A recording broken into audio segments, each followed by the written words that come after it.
Let's have a little wine, shall we? It's been a while, guys. That's from Saturday night. It's time to talk about something every single person totally loves unabashedly without any hint of sarcasm whatsoever. Online dating. Pow, pow, pow, pow, pow, pow. Are you sending you home? Anybody? That's right, this video is going to dive into the deep end of my personal online dating pool. Reservoir? Lagoon? Puddle? That tiny wet spot for when you pee a little? All accurate. The deep end of my personal online dating waters, bad dating stories. If that doesn't just set your butts on fire and make you want to dance away the flames with joy, guess what? I'm collabing with my girl NishaJD, the fabulous Roxy of wetranslated, and marvelous Blair of iilluminaughtii. That's right, we're all sharing bad online dating stories.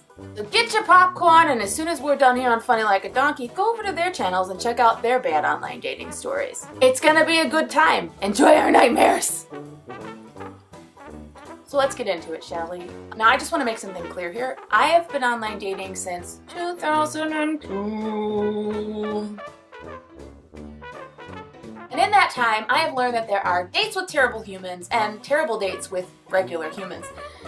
Those are two different things. And since it's not like me to bash somebody who can't really tell his side of the story, and because this should be entertaining and not horrifying in a bad way, as opposed to horrifying in a good way.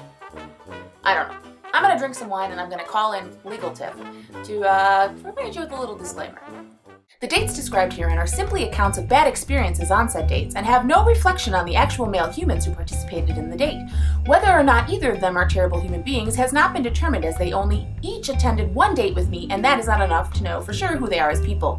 I have a few suspicions, but without sufficient research and information, nothing can be confirmed. That said, names have been changed to protect the innocent, or guilty, or whatever the hell. And we're good. Moving on. Obviously I mentioned two guys, I'm gonna tell two stories because they're tied together. The first experience involves a guy we'll just call Bimothy.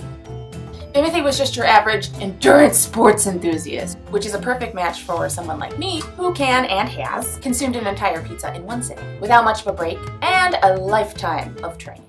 Pizza rolls are just the sprints that build you up to the marathon of an entire large pizza, you guys. Never forget this. So what about Bimothy? Bimothy met me at a restaurant in Wicker Park. I was a little bit low on cash. I had just started a new job not too far before this, and things were a little tight. I had just enough money to get myself a glass of wine and a small meal, about 25 bucks.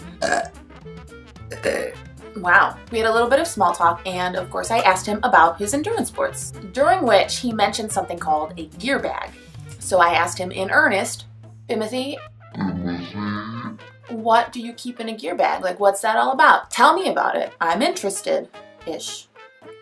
He didn't really care to ask anything about me, so I figured I would just continue to ask about him so that we weren't awkwardly staring at each other over a bowl of guacamole. He listed things like water bottle, granola bars, heart rate monitor, a change of clothes, all kinds of things. And then he also mentioned something that I was actually familiar with, an anti-chafing cream that my cyclist friend used to use on like his armpits and whatever. And so when he mentioned that, I said, oh, I'm familiar with that. Do you use that for cycling? And as I asked that, I popped a chip with a full thing of guacamole in my mouth. I waited for him to answer. And as I am delightfully chewing on my delicious appetizer, he said, well, yes, but mainly for my taint, grundle, gooch, banus, the long and winding road to your butthole. Taint. So basically within the first 15 minutes of the date, he said the taint word. Well, I had a mouthful of guacamole. Needless to say, with such a wonderful start, the date did not get any better. While I ordered a $7 salad and a glass of wine and, split the cost of the appetizer, he proceeded to order a $34 salmon dish, multiple glasses of wine, bowl of soup or something else. And at the end of the date, he insisted we split the bill down the middle. He also did not tip our server, so I did, because I am not a dank taint. Sorry, I said I wouldn't make my dates out to be bad people. But not tipping your server kind of makes you a not so great person, whether or not you discuss your taint with a stranger eating creamy guacamole. So that's it, my bad dating story. That's the only date I've ever had where a total stranger mentioned his taint on a first date. Just kidding. There was another one. It happened twice, y'all. 2 taints, 2 different guys, years apart. Although this second time it was kind of my fault because we had gotten on the topic of bad dates. This guy, we'll call him Barreled. He had been borderline inappropriate all night. He told me some jokes I could steal when I want to do stand-up, because that's what we do. We hear jokes from other famous comedians on XM Sirius Radio, told to us through another person, and then we take that material. He was very uncouth. Finally, towards the end of the night, he began doing my favorite thing that people do on dates, and that is complaining about bad dates with other people. Don't do that. It's not my favorite thing. It's just bad. Just don't. It's just bad. And so, being that I had had an experience where a man had mentioned his taint within the first 15 minutes, I said, I've had bad dates too, even though I'm breaking my own rule of not talking about bad dates on first date. So, I mentioned Bimothy. Dropping taint over apps on a first date. That's when Carol lets out a laugh and says, taint! You know what my nickname for that is, right? No, I call it a chin rest! I call it a chin rest! This is the part where he laughs at himself for a full 5 minutes as I'm just staring blankly, scolding myself for bringing up the taint word on my own date. Don't ever bring up the taint word on a date, guys. Taint. I'm also trying to figure out the physics of how the taint is a chin rest. Does he like women to nostril? What is going on here? Are we going from the front to the back? How is one's chin on your taint, sir? And I guess if you, it's not really resting. A rest would suggest like this. So what am I doing? Who is going where? Which direction? Where is your taint in all of this? How is it on my chin and where am I going? Are we at a circus?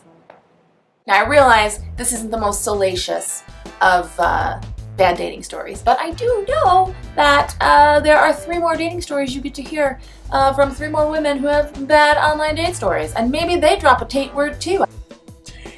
I don't know, and I'm just as excited as you are. Anyway, be sure to check out Nisha, Roxy, and Blair. All of their information will be in the description below, and I have put them somewhere over, I don't know what side of the screen, but there should be a little I button somewhere, and you should click that because it will take you right to their videos. As always, thank you so much for tuning in, and I will see you soon. We haven't seen a cat yet. Oh, look at that. Whoa, that's my lighting, buddy. Don't forget to like, comment, and subscribe. If you don't like what you see here, hit that dislike button. Also, tell your enemies. Bye! Not a sponsor, but of course these are the chips we used. Aw. My cats are looking at me funny. When it comes to Bimothy, I guess you could say he tainted the evening. I don't like who I am as a person.